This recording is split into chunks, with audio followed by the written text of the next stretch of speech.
உன் கடவுளை அன்பு செய். எந்த கடவுள்? பரலோகத்துல தூரத்துல இருந்துட்டு உனக்கு என்ன ஆனா எனக்கு என்னன்னு இருக்கிற கடவுள் அல்ல.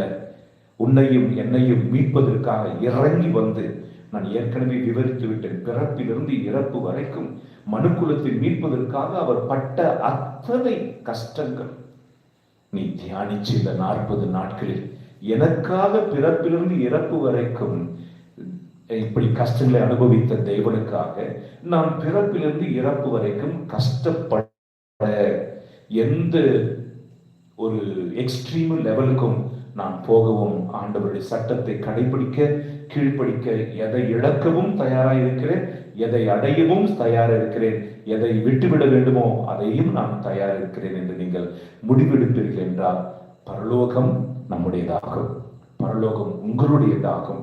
நீங்கள் சட்டங்களை கடைபிடித்தாலே